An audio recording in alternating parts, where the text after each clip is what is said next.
Hey everyone, Jeremy here. Welcome back to the Towards Data Science podcast. And today we're having on one of our first repeat guests, and that's Jakob Foerster, who we had on in a previous episode to talk about his research on multi-agent reinforcement learning. But today we're having him on in a fairly different context. We're going to be talking about some open issues in AI policy, specifically that have to do with the use of automation on weaponized drones. Now, there's currently active debate going on in governments and militaries around the world over whether we should or shouldn't allow automation on weaponized drones. And unsurprisingly, the topic gets kind of complicated. But this is where it's especially interesting to talk to Jakob, because his concerns about the technology come largely from his research, and he's gotten deeply involved in this particular area. He's written a series of popular articles, as well as an open letter to German politicians and policymakers, warning against the use and deployment of this kind of technology, and we'll be talking about his concerns here today on the podcast. So with that said, I will add, although the vast majority of you listen to these episodes rather than watch them, if you're one of those watching on YouTube, unfortunately we had a little bit of a hiccup with Jacob's video and his video feed won't appear in this episode. We'll get that fixed up for next time, and in any case, I'm sure we'll have Jakob on the podcast again very soon. All right, well, Jakob, thanks so much for joining me for the podcast. Thank you for having me. Great to be here. I'm really happy to have you here. You're one of, I think, maybe one or two repeat guests that we've had on. What brought us here was, although we had a conversation earlier about a more technical topic, your research, which is fascinating, and I highly recommend that people go check that out. You posted a couple tweets a few weeks ago now, where you were talking about an area that you've become increasingly concerned about. And this has to do with AI policy, weaponization, drones, that sort of thing. And it led to this whole, I realized you've done quite a bit of work and thinking in this area. And I wanted to have you back to explore that aspect of things. Maybe I'll tee things off with that and let you tell the story. So what was it? What are the tweets I'm talking about? And what is the backstory here? What brought you to this problem? Right. So I've been doing multi-agent learning for a number of years now. And I've been always really excited about all the things that this will unlock, from robots that can help and interact with humans, to having autonomous cars that can drive more safely, to having, robots that can help on farms and what have you. However, about a few months ago, I was back in Germany over the vacation, and I was talking to my brother, who is very involved in the Social Democratic Party. And Germany had a sort of major decision coming up that wasn't getting a lot of attention. And that was whether or not to put arms, for the first time, put weapons on the drones that Germany has. And we're just having this conversation about, a general risk of drones at the dinner. And I said, well, look, once you have weapons on the drones, the barrier to automation is only a software problem. And that software problem is getting easier and easier to solve by the day because of rapid progress in AI. First of all, computer vision, reinforcement learning and control, and then multi-agent learning.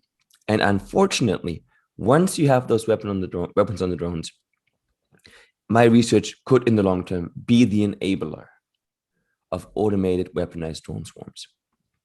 And that's what my brother said. That's an interesting perspective that he hadn't seen like this in the German debate.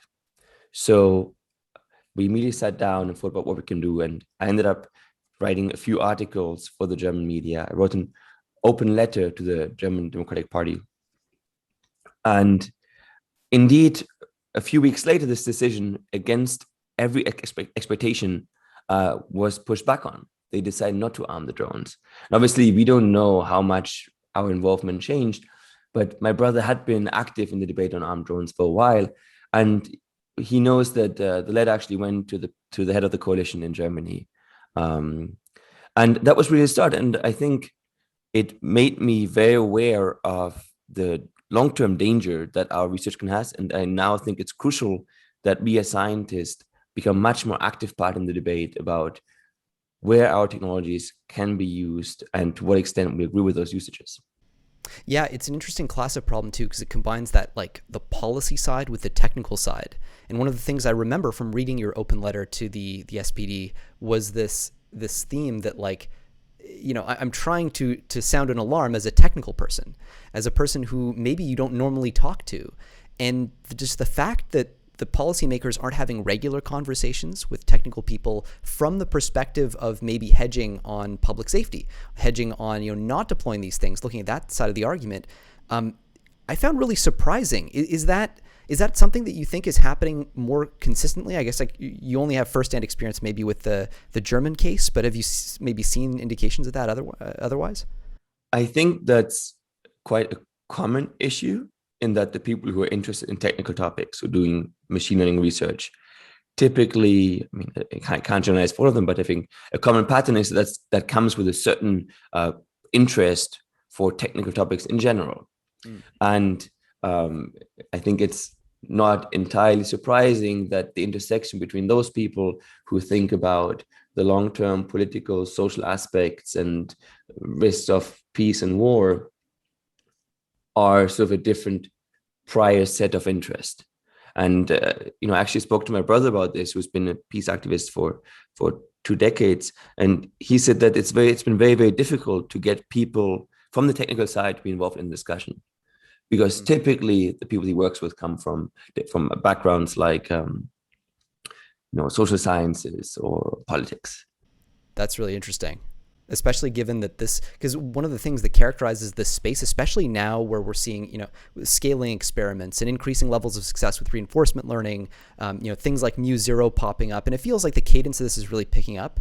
It's almost hard for technical people to express to non-technical people just how fast things are moving, because I don't know if you found this. It's just, I always hit this barrier when I try to engage in these kinds of conversations where AI today, everyone's been fed this narrative that, we've heard of this before. Everybody got hyped up about AGI in previous, AI winters and things like that.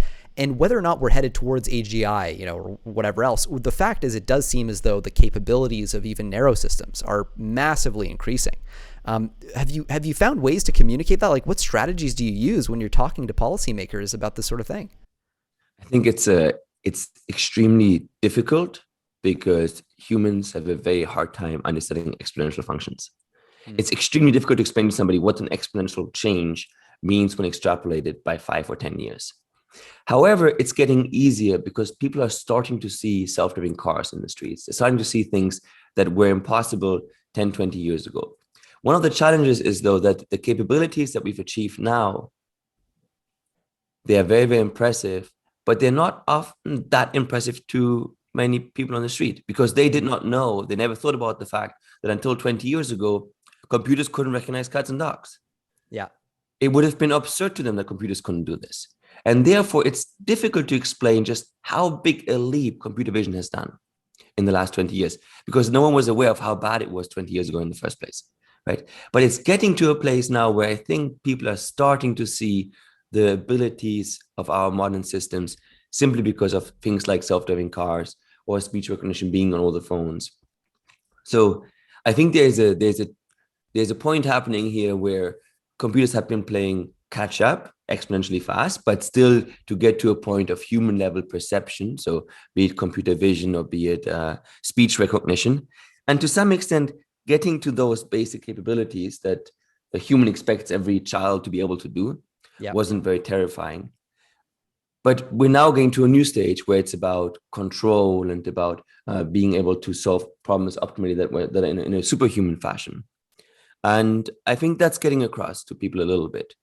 What I think isn't getting across just how radical a change it is when humans can even carry out human level computer vision. So when computers can even carry out human level computer vision, right? What range of applications suddenly become feasible that weren't feasible when it gets to autonomy and automation? It also seems like another angle to this is that the problems that are hard for humans are not always hard for machines, and vice versa. And so I remember getting into an argument with someone a really brilliant guy. I think he worked at Google, or at least he sold some patents to Google or something like that. Like brilliant person. But his argument at the time, it was why we'll never get to self-driving cars, was that, look, we can't even make a robot chambermaid. And, it's so difficult to express, but it's like by the time, like that's almost an AI complete problem. Like by the time we have robotic maids, which yes, is like it's a job humans think is simple. But by the time we do that, we have solved basically everything else. Yeah. And I think that's a huge danger when it gets to automated drones, Mm. The control space, in many, many ways, self-driving cars are a much harder problem than autonomous drones, because avoiding others in 3D is a lot easier than avoiding others in 2D. The control surface is a lot more homogeneous. You don't have to deal with a billion different roads. It's all sort of like air. You're flying in the air, and you can control that. And it's much easier to specify what the goals and objective functions are if you have an armed drone than it is when you have a self-driving car. It has to interact with a billion other agents. Right? So that's where I think the huge risk is that once we go towards weaponized, robotized warfare, the threshold to automation at this point, from a technological point of view, is extremely low, and it's getting easier every single day.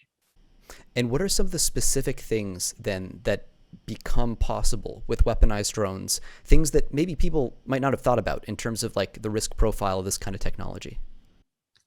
I think the first step is that it becomes possible to wage war anywhere in the world without any human cost to the attacking party. Because you can imagine entire robotic armies that are waging war somewhere else in the world. And they can do this in large numbers, such that basically any air defense system that exists today is going to be overwhelmed, has no chance of defense. And they can do this by using either automation on the software side running in the control center, so remote controlled, but algorithmically controlled, or even onboard algorithms that can then reduce the time for communication delays between the robot fighting and the control center. And it basically will destabilize the world, because at that point, if you have cheap weapons that are impossible to defend against, and that have no human cost for the attacking party, the threshold for starting a new war is going to be radically lowered. And I guess that includes as well the political threshold too, right? Because today, if Canada or if the United States wants to go to war with a country, at least there's the understanding that, look, they're brave men and women who are putting their lives on the line here. So there's a risk. There's an obvious life cost. Whereas with drones, it's just that threshold does seem an awful lot lower. Yeah, and also this already happened, whereby we now the lines between war and not war have been blurred, because drones are being used outside of active conflict, right? So you have drones that are permanently present in other countries, carrying out targeted killings, and they make the accountability much, much more problematic, because there's no longer a human. Obviously, that's if you go the step towards automation, there's no longer a human in the loop that can be held accountable for it. Right? And it also might even make it difficult in the future to tell what country is attacking what country, right? Because if you have an autonomous drone that is flying somewhere, it might be impossible to track where this thing actually came from, the origin.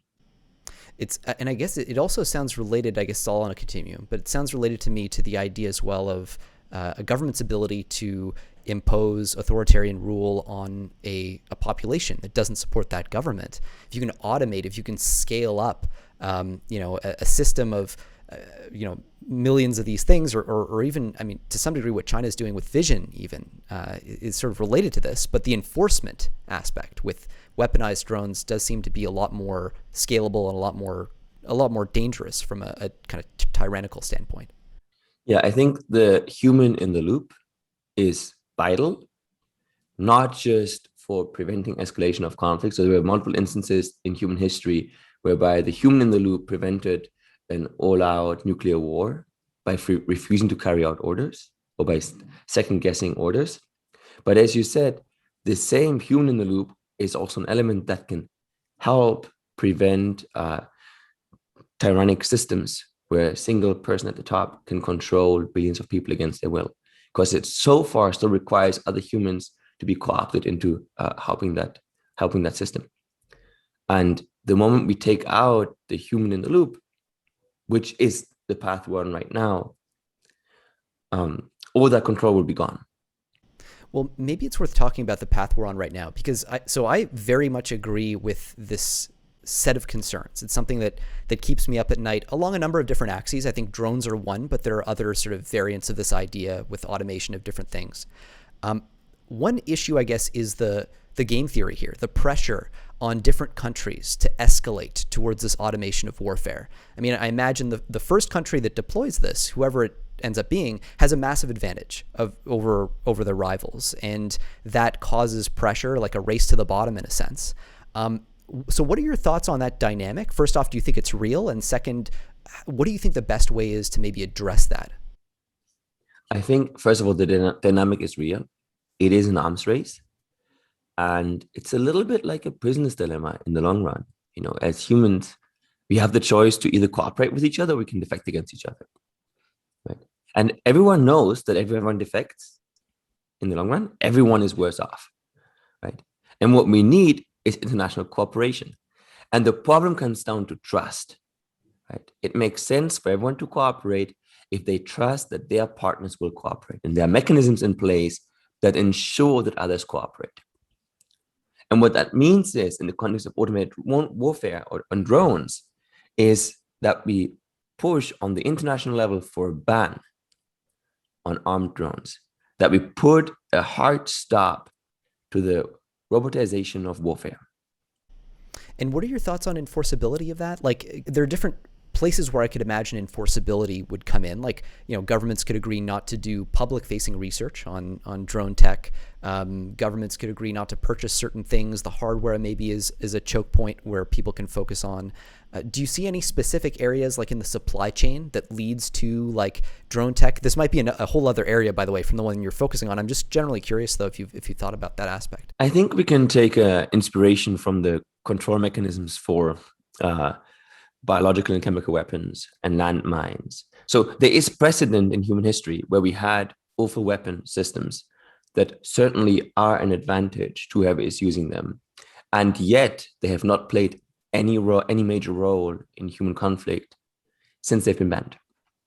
So it is possible to internationally decide that there are certain weapon systems, certain arms races that we all agree will change the dynamics of global stability to the negative.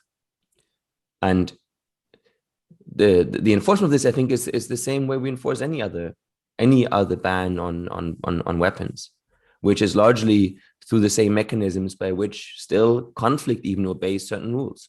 Right? There is a law of war that governs how people behave in armed conflict. Those things are governed by the United Nations. Mm-hmm. And in the same way, I think we can in the long run push back against drones and actually maintain more of a status quo rather than running an arms race, which we all know is going to be destructive to the bottom. One of the things that gives me pause on this as well is like looking at some countries that depend on authoritarian rule, like prima facie. So I'm thinking here of countries like China, North Korea, to some degree Russia as well, sort of getting more into a gray area. But these are countries that have a political incentive to push drone technology at home. So, you know, setting aside any international norms about, you know, use of drones for warfare, just domestically, they have an incentive to repress certain political views because they're not intrinsically democratic or liberalized or what have you. Is that, like, I guess one scenario I'm worried about is, you know, seeing China, for example, or actually China would be the most likely, just given their technical prowess, to try to scale this domestically first. And then just like there's this fuzzy boundary between war and not war, there's this fuzzy boundary between like political use of drones for just sort of supervising and spying on people, and then arming those drones for enforcement, and then deploying those in the sort of in a warfare context. Is that another axis that I'm right to be worried about, or is there an obvious reason here why this isn't an No, issue? I think it is an axis to be worried about, but I think, like with all regulation on weapons, in principle there could be efforts to secretly try and circumvent them, and yet we have found means of having effective arms bans in the world, right? Yeah. And they have made a real difference. And I think in the same way we should strive towards pushing back on the robotization of warfare along that same vein, not because it's 100% guaranteed, but because it's, I think, the only option we have if we want to avoid the current destabilizing arms race. Yeah, I love that perspective. It reminds me of, I think Amanda Askell from OpenAI. She tweeted a little while ago. She was talking about ethical arguments for not deploying certain machine learning systems. And she was saying often we fall into this trap of saying, oh, there's an argument, an ethical argument against deploying the system, so therefore we should never deploy it. But there's sort of this pragmatic argument that you're raising here, which is like, look, we know for sure that like this thing is going to give value. If we at least try to ban things, a ban will have value. It's worth the attempt. So the fact that there's some counter argument, yes, a way that it could not work, isn't really an argument not to go in that direction. Yeah, I think that the key thing is we have to try. I can't promise that we will succeed, but I know that if we don't succeed, there's going to be really, really bad long-term effects. And this idea that the first party to have it has an advantage, sure, but at the same time, drones are technologically now near trivial. So it's an illusion that the West could maintain some technological advantage that will help it in the long run. Ultimately, if the West has it, the rest of the world also has it. Yeah. And it's a technology that when everyone has it, nobody wins. Yeah. It's a technology without winners. And at that point, I think that's just basic strategic reasoning to think one step ahead. Yes, ceteris paribus, if nobody else had the drones and one country is the only one that has them, maybe that's in their strategic interest. However, a world where everyone has them, which is the only scenario I can imagine right now, given that this is basically consumer-grade technology that can be, and you can add a little bit of machine learning on top of it, and you have an autonomous weapon. That's the only scenario I can imagine, unless we manage to control these internationally. Well, and it's interesting when you say, everyone can have these with reference to countries. That extends presumably as well just to individual citizens and people who want to put these things to malicious use.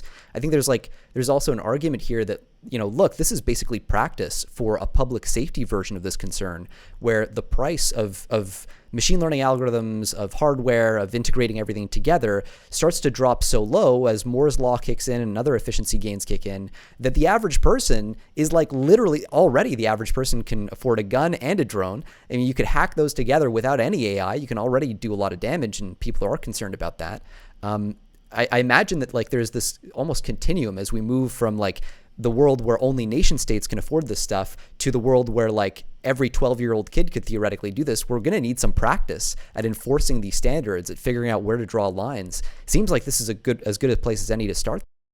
Yeah, and I think the challenge has been, for background, there have been prior debates from the AI community about stopping automated killer robots. The challenge I see with this approach, and there were big successful campaigns, the challenge I see is that the line was drawn not between drones and armed drones, but between armed drones and fully automated armed drones. So the other argument was always that as long as there's a human in the loop, this is fine. The problem has been actually implementing something like this, because defining what a human in the loop actually means is really, really hard. And in particular, making that watertight. Ultimately, that's trying to control the exact way that the software operates.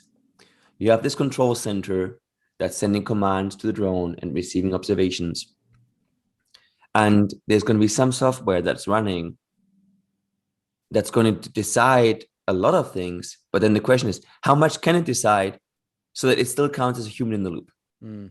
Right? And Stuart Russell made a nice point, which is this current approach of banning only fully autonomous weapon systems. It's like having a ban on nuclear missiles, but only those that fly faster than the speed of light. Yeah. Because full autonomy can be interpreted to mean, conscious being that can make its own decisions and its own goals, right? So there's a really broad way of being able to push that definition. But what that means is it's really ineffective. Because as long as it's clear that the definition as it stands can be circumvented by other parties, every party is incentivized to circumvent it. So the key thing about any control mechanism on the international scale needs to be that it's very obvious that it's going to be effective. If it's not common knowledge that's going to be effective, it will be ineffective, because every single party is incentivized to try and circumvent it.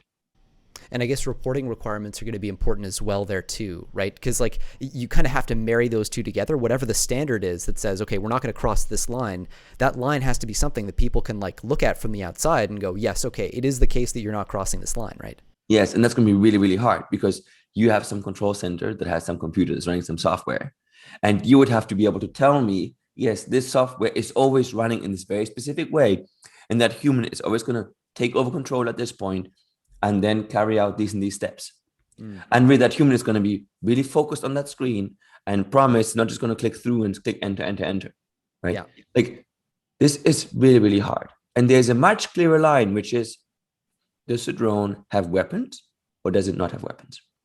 Yeah. Do we have a remote controlled or partially autonomous system, robot, be it a drone or a tank that has weapons? That's a very, very clear line. And my attempt has been to push towards drawing that line where I think we can hold it up, where it's a clear line between drones and armed drones. I'm okay with drones because we can do delivery drones, we can do observations, but they shouldn't be armed because that opens that slippery slope towards autonomous weapons. Yeah, so this is exactly, earlier we were talking about this marriage of like technical people and policy people and how that aspect is missing. To me, this seems like a classic example of where that can go wrong. Like when you don't have technical people in the conversation, it's not always obvious from the outside view that like, oh yeah, like there is actually like a continuum here and you could chip away at this. We could commit to like point A today, but then somebody says, oh, well, you know what? Like we're still really technically A if we just do A prime, and then A prime turns into A prime prime. Before you know it, you're over at B, but you're just calling it A prime prime prime prime, and like 50 million people are dead. So in terms of the risks, by the way, here, one other aspect I'd love to discuss is like the stability piece. You alluded to the sort of trigger happy countries as the cost to the country sort of using these drones drops. But I guess there's also the issue that if you have an automated army on one side making a series of decisions in an automated way and an automated army on the other side making another series of decisions, to me that sounds like an unstable equilibrium of some kind. Yeah, I think this is again something where just through the pressures of competition, unless there is regulation, because these weapons are so much better at attacking than at defending, there's going to be this like forever first move advantage. And what this means is practically that there's going to be competitive pressure to shorten the threshold, to lower the threshold for attacking. And again in human history, the human element has helped us prevent escalation of warfare. Right, where there was a conflict and humans actually said, no, let's not escalate. Right. And I don't think that we should ever risk giving up that human element that can slow down or prevent escalation. And the simple timescales, right? The simple fact that a robot, if a human is in the loop, is going to be delayed by the human decision making, is going to push for automation. Right? If it comes down to split seconds or milliseconds, the system that has the more automation is going to be more efficient in that conflict, unless we can prevent that conflict altogether. Yeah. And here I want to say one more thing. I talked about defection and cooperation earlier. What we need as humanity at this point in time is international cooperation. We're facing things like a worldwide pandemic, and there will be more in the future. And we're facing climate change. In particular, climate change is something that can only be addressed by coordinating across the entire planet. It's again a prisoner's dilemma where every country is locally incentivized to push out as much carbon as they can and spread the cost to everybody else, the tragic cost. Right? So we need international cooperation. So we may as well just recognize the fact that we need to bundle our resources to address the global issues that we're facing as humans, rather than trying to utilize those resources to destroy others. We can't survive on this planet unless we figure out how to work together with different nations. There's so many things to pick at there, but the first theme you highlighted in terms of the response times as well, I think that's something that's easily underappreciated, and it's something that we've actually seen examples of this play out, like especially in the finance sector, where you have, like algorithmic trading that happens at lightning fast speed. There are cases where a sort of network effect that's gone out of hand has caused like just wild out of band responses from these algorithms that end up causing horrible like market meltdowns that, yes, get cut off because of some kind of switch that's built in. But like, there's no reason to build in a switch when you're talking about nation on nation confrontation. Correct. No one could build in that switch because no party unilaterally could turn off the machine. Yeah. You can't turn off your fighting robots in armed conflict when you're fighting with other robots, right? So there's not going to be a kill switch for that system. And decentralization, I guess, too, right? Like it's not always clear who has the command and control capabilities for every single drone or whatever. It seems like all the individual ingredients that you're describing here, we actually have proof points for each. Like we know for a fact that algorithms can do this. We know that you can have these rapid escalations that come in some cases out of nowhere. Like a signal is misattributed or misinterpreted, and that leads to a cascade. We know that algorithms can do really powerful things, and they're only getting more so. One thing that actually caught my attention in the letter that you wrote up, actually, I wanted to ask you about this. So you wrote at one point, our algorithms are generally publicly available. The dissemination of these findings, therefore, can no longer be controlled or reversed, and can therefore, in principle, be used at any time to automate existing armed drones. Mm-hmm.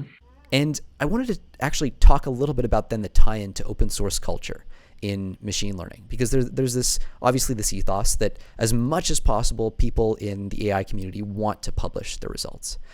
Do you think that this is now, we're entering an era where that needs to be rethought in the context of some of this technology? I think if we don't manage to push back on armed drones, then yes. And that's, I think, what's at stake. What's at stake is the open culture of publishing in machine learning. Because as long as they're armed drones, all of our technological progress and scientific progress can be utilized to turn those weapons into autonomous weapons. So that's why I think it's crucial that the AI community engages in this debate. And we try to collectively push back on the developments. Because otherwise, I think open source publishing in the community becomes an irresponsible act in the future. And that could slow down the development of machine learning and AI as we know it. That's actually, that's its own interesting point, and it's an interesting question of incentives as well. Do you think that people in the machine learning community, like who specifically would have let's say a moral obligation to self-regulate, I'll call it maybe in this way? Is it AI researchers? Is it people who are applying this technology in-house, whether in universities or private companies? Like, can you, especially for listeners who may be working in this space, like who would you recommend start like looking into this and perhaps becoming even more active in this field of discussion? Well, I think the short answer is everyone. Mm-hmm. Anyone who has something to do with AI should take a step back and think about what their developments, discoveries could be useful in the future. Given where we're headed, what does that puzzle piece I'm building, how does that fit into the big picture? And for the time being, it's very difficult to see that anything we do definitely couldn't be used. I think it's very difficult to say, I'm building this thing and it certainly won't contribute to the automation of warfare. Right. Because automation of warfare is a big trend that involves a million small pieces, and a lot of them and a lot of facets of decision making, of perception, of control, of automation. All of this goes into it.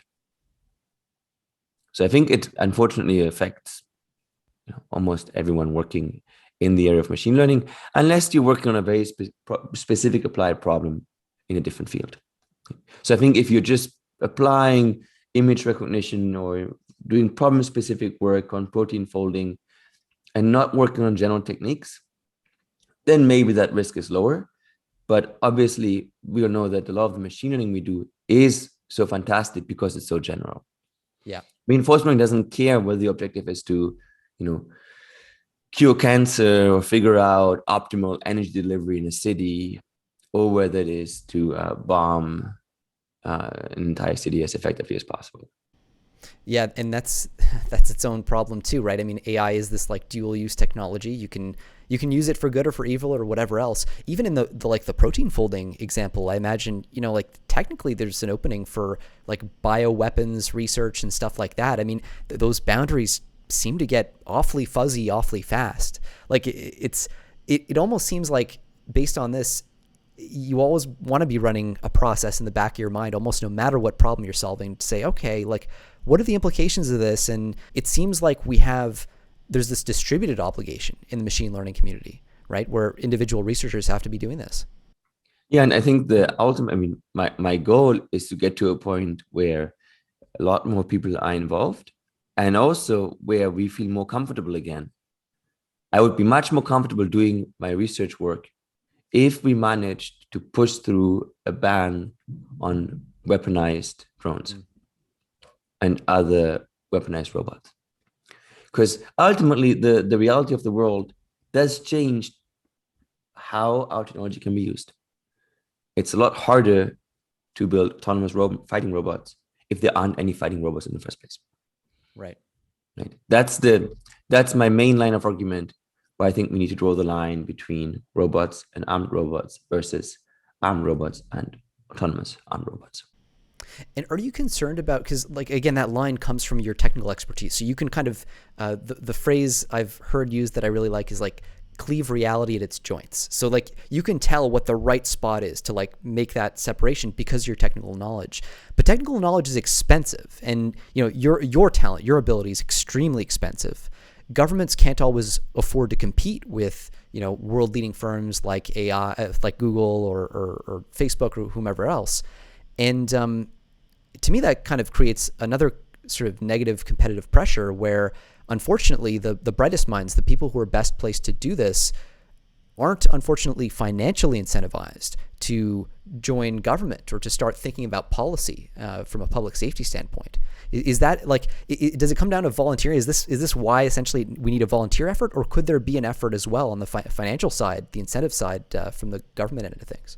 That's a good question, but I think those same people also decide to join universities where they get paid very little. Sorry, not very little, but comparatively speaking, a lot less than they get paid in industry. So I don't know if it's a matter of financial incentives. It might be a matter, again, of interest, that they think of their role as being technical, and then at the university framework, while they're not getting paid for it, they still have that feeling of doing research and still publishing, which is within their traditional role. I think we have to start thinking a lot more holistically about what our role is as AI researchers. We need a lot more people that have deep technical expertise, that are in the dialogue with policymakers and are thinking with half of their, they have two hats. One hat is, yes, I'm building these awesome systems and I want to push the limits of what can be done. There's a different hat, which is, what could be done with my technology? What are the possible nefarious side effects and consequences? And what can I do to mitigate those? What conversations could I be having right now to help reduce the risk of those bad things happening? And I think that needs to be taught as well as part of, machine learning curricula. There probably should be some part, which is, this is how you can become more involved and how you can be part of the debate and how you can help reduce the downside risks of your research.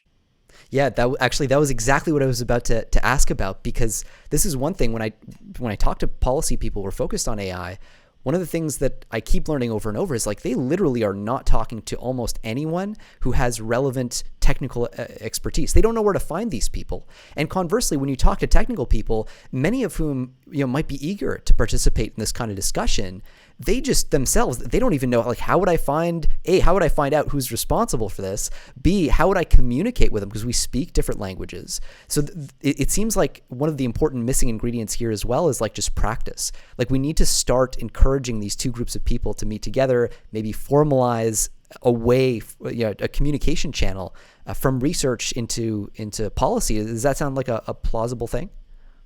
I think it's a necessary thing. I don't, but I think also the challenge might be then at that point, it matters who is in that challenge and who's in that channel and who is talking and what incentives these people are pursuing, right? So I think there are, as you said, talent in AI is expensive. And then the question is who currently has the financial resources to be able to bring on that talent through like brute force, just by buying talent. And that's probably not the peace activists. That's probably not the people who are working for non-government organizations that are trying to push back and are concerned about the risk, but more likely big lobbying groups that have strong financial incentives to push forward, what could be the next biggest spending spree in military history, right? Towards automation, towards robotic weapons, and all of that, right? So I think it's really important that we are careful about who do we, especially the people who go and work for those efforts from the community. I think they carry a huge amount of personal responsibility at that point. And that's interesting that there is that accelerationist force just coming from what's been referred to as the military industrial complex, basically just like this idea, this set of entrenched interests that want more money, more funding for initiatives that are defense oriented. In terms of so there is this sense in which what you're trying to do is put a bit of downward pressure on the research direction of certainly weaponized drone tech, that sort of thing. And you've talked about how that actually, in the long run, is probably better for machine learning because it means that more people will be eager to participate if they don't think this stuff is being thrown at nefarious or dangerous tech. Are there other areas where we could be hitting the gas to try to compensate? I'm thinking here things like maybe some forms of alignment research, or robustness, reliability, assurance type stuff, where we can say, okay, look, if we have drones like this, I hope we don't, but if we do, can we minimize the chances that we're going to have one of these weird out-of-band events where an escalation of responses leads to a cataclysm? And what areas do you think would be worth exploring on that basis? I think that's really hard because it's a multi-agent problem. If it was just one group of agents that's controlled by one country, maybe, but because you'll have robots, as you said, from at least two countries facing each other, putting any guarantees on that system is going to be really difficult. Because ultimately, competitive pressures, as we discussed before, will make it so that system is going to be trigger happy. It's going to be unstable simply by the dynamics of conflict, because you have a huge first move advantage in that setting. Okay. I think the best route to go, even though it sounds hard and it's not clear that we'll succeed, is to start pushing for a ban on armed drones. And that sounds crazy because a lot of people have gotten completely used to the fact that there are armed drones and that are playing a role in conflict. It sounds like I'm trying to argue against gravity or against other things that obviously are part of this world. But no, I think we don't have to take them for granted, and we can start the debate. And there are countries like Germany that are currently very seriously considering to not arm their drones ever. Now, no one has made that decision, but they've so far pushed back on the decision to arm drones. If that keeps going from Germany to the European Union, then suddenly you have very major players that are sounding the alarm bells. To your point, though, and this has been done before in the context of biological and chemical weapons, where we know World War I was sarin gas and mustard gas all around, and now those things are illegal. They're not used. I mean, we don't see them get used by countries like Germany, like the U.S. So certainly there's an opening to push it back. It also seems like just with the stakes is what they are. I think. I like that aspect about your argument that you spend so much time focusing on painting that picture of where things could go, because that really does seem like, when the stakes are that high, when we're almost in a deterministic system, we know how the story plays out. This isn't a matter of saying, oh, there's a low probability of a really bad outcome. It's like a decent probability of a disastrous outcome. It's just not a game we want to be playing. And no matter what force is required to hold this back, it seems it's almost justified either way, right? Yeah. And I mean, the challenge is that it's a huge coordination problem, right? Right. I think it's if you look at the facts, there's no other answer if you want to avoid catastrophe. But the problem is we need to coordinate. It needs to be made common knowledge that there is another answer. while all parties think this is the only option, even though it's a catastrophe, they will keep going on that option. Right. So it's again this idea that if you have different players in a game, simply telling everyone or making it clear that there is an alternative changes the outcome of the game. Yeah. And for that, we need stronger dialogue about the problem, and we need a strong United Nations that can take the lead and push forward an agenda for coordination and cooperation. But we need this anyway. We have to solve this to address things like climate change. It's not like we have an option to have international dissent and defection and conflict, because we anyway have to cooperate and coordinate as humanity. There is no choice. I think everyone knows at this point that climate change will be catastrophic unless we figure out how we can work together with other countries. And do you think the UN is like the vehicle that would be best for that sort of effort?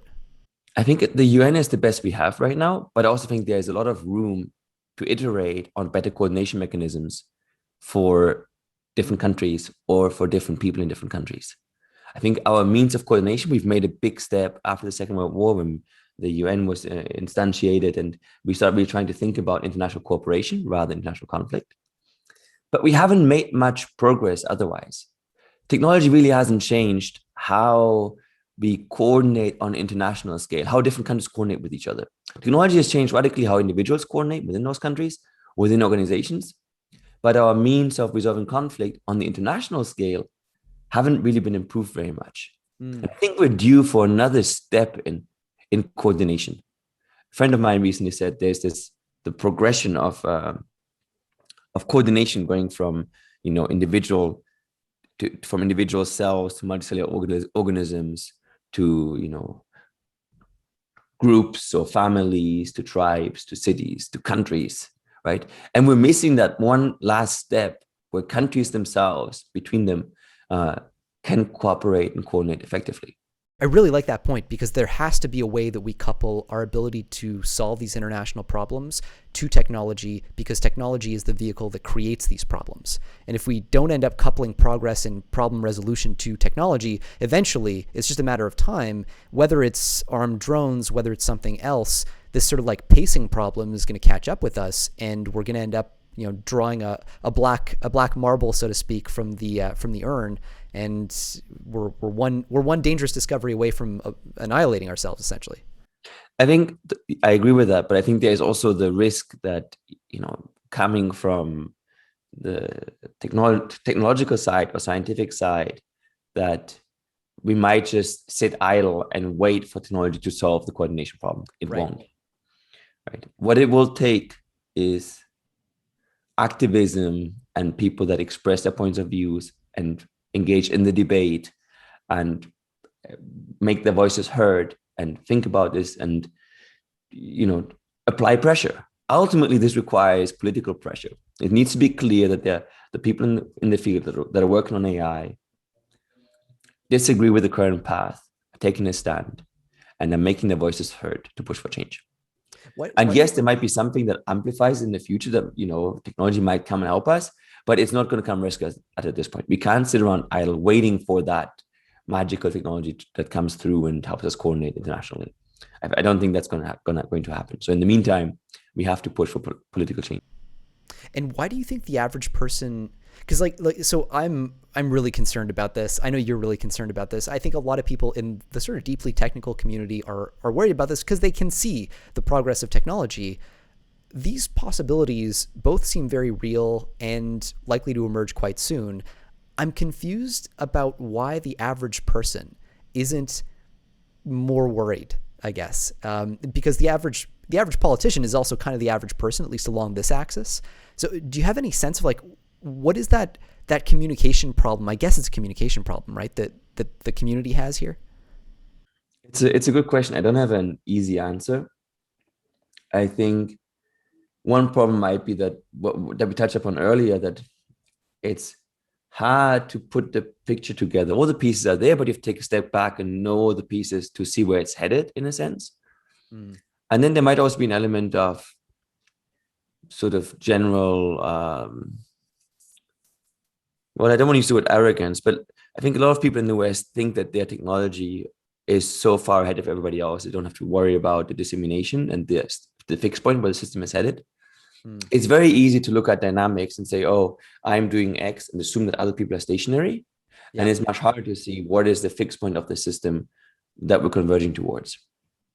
Right. And that's what you need to look at. You need to think about what are the dynamics, where are they headed, and what is the outcome of this, as opposed to what's the next step for me, given everybody else is stationary. That rings quite true. What I'm wondering is if there might also be another aspect, which is just like awareness of the state of technology. Like when I think about what I know of machine learning and the things that really get me worried about this, it comes from reading papers like, the GPT-3 paper, the Mu0 paper. You just sort of see where the technology is going. You're like, okay, now, as you say, you put these ingredients together and you get something quite compelling. And then you just look at the exponential curves that we're on across the board, whether it's about compute power or storage or model scale. These are things that it's not hard to extrapolate from, but you have to know that they're a thing. And it seems like there's almost this missing step between papers being published by powerhouse AI research firms and like something that's better than an article in Wired. I'm not sure what that is, but like... And I think the community has taken initial steps in that direction. So for example, at NeurIPS now, they had an impact statement where each scientist is incentivized. I think it was NeurIPS or ICLR is incentivized to think about potential nefarious use cases of the technology, right? So I think it's that kind of thing where like each scientist at least writing a paper, take a break and think about how could my technology be used? How could it contribute? Maybe what's also would be great next thing to have is write about mitigation effects. What political change or what change in regulation would be required to mitigate those effects and make you feel more comfortable about the work you're doing, right? So there's someone who can, I think it requires, so like bringing together, as you said, people who understand the political, regulatory landscape and people who have the technical understanding to sketch out not just what's the big trend, what's happening, but also how can we address this? What are the steps we can take to alleviate that concern? As a last question, I think for anybody who's listening to this, we have a lot of listeners in the sort of AI research community as well. If they want to get involved in this, if they want to help out in some way on the drone aspect in particular, but also more generally, if you have thoughts, that would be great too. What would you recommend they do? What websites should they visit? What groups should they join? That sort of thing. I think we haven't yet set up a formal system for this. I think the first step is always just search on Google for the things you're interested in. There will be somebody discussing it. There will be people you can find. We are starting. So I think we'll at one of the major conferences now we'll have a social event exactly around this debate, exactly around this that will focus entirely on the risk of automation of warfare and armed drones. And there will also provide a set of resources for people to actually get involved. And I think, truth be told, right now I can't yet point to a playbook. If you're concerned, here are all the things you can do right now. But what has worked for me is even writing an open letter on your concerns and sending it to the politicians, to your representatives, sending it to them, let them know, right? Reach out to your friends whoever you know that's close to the policy space, or any activist, any peace activist you might know in your personal friendship group, and just let them know that you're interested, that you want to be part of the discussion, that you have, expertise in X, Y, Z, and that you want to be part of the debate. I think a lot of this actually is much, much easier when there's a personal contact. Right. And also, I've taken that step, so I'd also be happy to help people. So if they just ping me on Twitter or follow me, I'd be happy to help put them in touch with anyone that might be relevant for them on the other side. Perfect. And just for anybody listening, so we will include Jakob's Twitter handle on in the blog post that'll come with the podcast. So if you're curious, go to, I guess, depending on how you found this, go to the Towards Data Science Medium channel website, and then find the article. It'll be in there. Jakob, thanks so much. I really appreciate your time on this and the whole effort more broadly. Great. Thank you so much for having me.